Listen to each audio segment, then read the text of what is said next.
Bon dia. L'episodi potser més conegut de la Guerra Civil Espanyola a Catalunya va ser la Batalla de l'Ebre, i a les muntanyes on va tenir lloc encara es poden trobar restes de les lluites.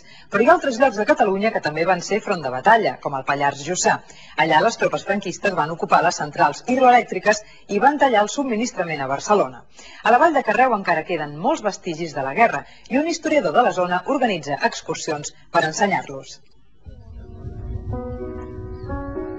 El meu interès per coses de la Guerra Civil i sobretot per estudiar el que va ser la Guerra Civil em va portar a conèixer tot un seguit de trinxeres i de diferents restes que quedaven al llarg del nostre Pallars. Bé, em vaig quedar sorpresa a veure que aquest interès era compartit per molta gent i al final vam creure que era important donar-ho a conèixer. I hem muntat una mena d'excursions per donar a conèixer aquest últim patrimoni arqueològic, entre cometes, que és els restes de la Guerra Civil. Potser aprofitant que en queden molts al Pallars degut a que és una zona muntanyosa i que per aquest fet els restes continuen intactes. Estem aquí ara a l'inici de la Vall de Carreu, al costat a sota de lo que és la Roca de Pessonada i lo que és la primera línia del Front Nacional. Quan ells van arribar a principis, quan van entrar a Catalunya i concretament aquí al Pallars, a principis de l'abril de l'any 1978, van traçar una línia paral·lela al riu perquè evitar que els republicans els hi tornessin a ocupar les centrals hidroelèctriques que ells havien ocupat a l'entrar aquí, que en aquell moment era molt important perquè va obligar a Barcelona, a les empreses de Barcelona, a tornar a fer servir les antigues màquines de vapor. Doncs l'electricitat, que per aquí on s'hi veu, aquí detrás, aquestes línies, portar l'electricitat de tot el Pallars cap a Barcelona, aquestes línies les van tallar.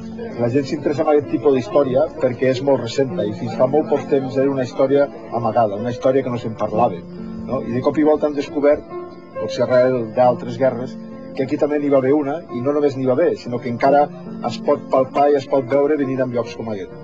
És una manera de fer una excursió una mica completa, no? Perquè a part de veure el paisatge, de veure quines petjades deixa l'home al territori, també és molt interessant a nivell de coneixements, no? De conèixer èpoques que ens queden una mica enrere i de les quals tenim poca informació. He descobert la història de la Guerra Civil, que era una història que encara que ens toqués molt de prop, la desconeixia i crec que com a història és bo de conèixer-ho. És una visita que no es fa gens pesada, es pot fer amb gent de tot tipus, gent de totes edats, i crec que és molt entretinguda i molt amena per tothom. Crec que val la pena primer el conèixer la història de la Guerra Civil i després guardar el que queda d'aquí. Sobretot perquè a nosaltres, que encara és una mica a prop, potser no ens significa tant, no? Però els que vindran detrás nostre ja hem de deixar el mateix que ens han deixat a nosaltres, que és conservar el passat. Val la pena recordar el que va ser la Guerra Civil. Evidentment, sobretot per lo que diuen, no? Perquè així és la millor manera de que s'eviti. Recordin que si volen més informació la poden consultar a la nostra web tvcatalunya.com/vacances. Aquest vespre Salvador Alsius ens portarà a visitar el Museu de la Pesca de Palamós, a l'Alt Empordà. Bon dia!